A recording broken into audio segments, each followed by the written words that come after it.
आज हम बात कर रहे हैं एक ऐसे फैसले की जिसने भारत में जीवन, मृत्यु और सम्मान की परिभाषा को हमेशा के लिए बदल दिया।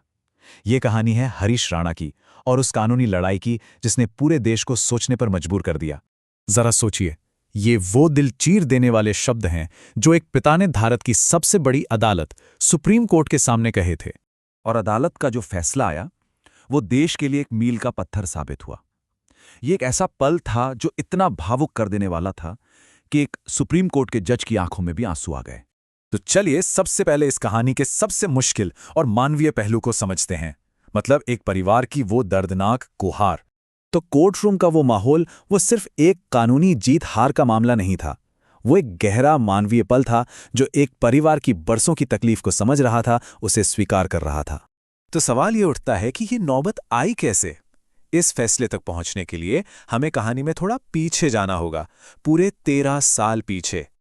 हरीश एक ऐसा नौजवान जिसका भविष्य एकदम उज्जवल था, सिविल इंजीनियरिंग का स्टूडेंट, यूनिवर्सिटी का टॉपर और अपने परिवार का फख्र। ये जो टाइमलाइन है ये दिखाती है कि ये पीड़ा कितनी लंबी थी। 1-2 साल नहीं, पूरे 1 दशक से भी ज्यादा। 2013 में एक हादसा होता है और उसके बाद से हरीश एक बिस्तर पर ही थे, एक ऐसी हालत में जिसे वेजिटेटिव स्टेट कहते हैं। उस हादसे के बाद हरीश 100% शारीरिक अक्षमता का शिकार हो गए थे।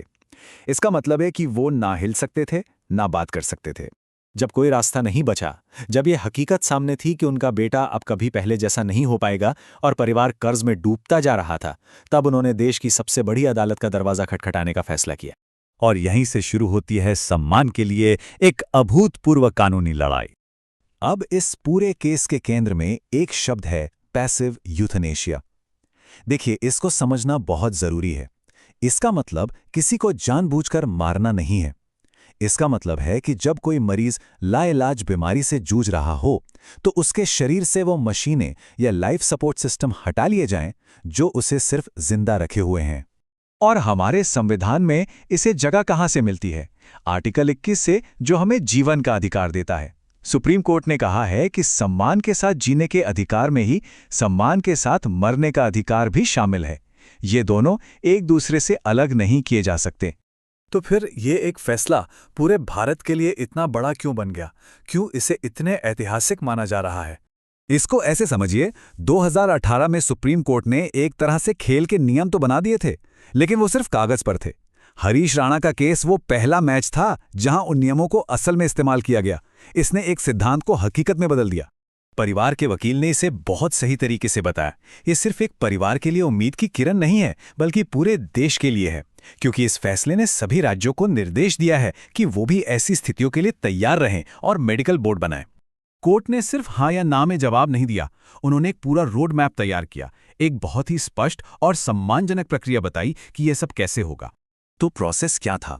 सबसे पहले हरीश को एम्स ले जाया जाएगा, फिर वहां डॉक्टरों का एक बोर्ड पूरी प्रक्रिया की निगरानी करेगा।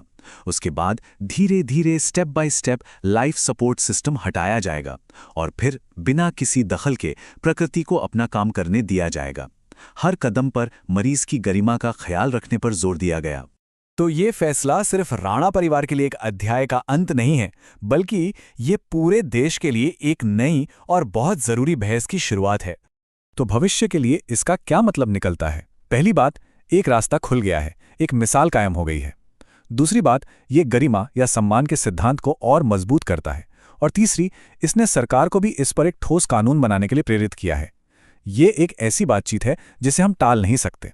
और आखिर में हरीश राणा का ये मामला हम सबके सामने एक बहुत ही बुनियादी लेकिन बहुत मुश्किल सवाल छोड़ जाता है कि जिंदगी बचाने और किसी की पीड़ा को बेवजह खींचने के बीच की वो बारीक लकीर आखिर कहाँ खींची जानी चाहिए।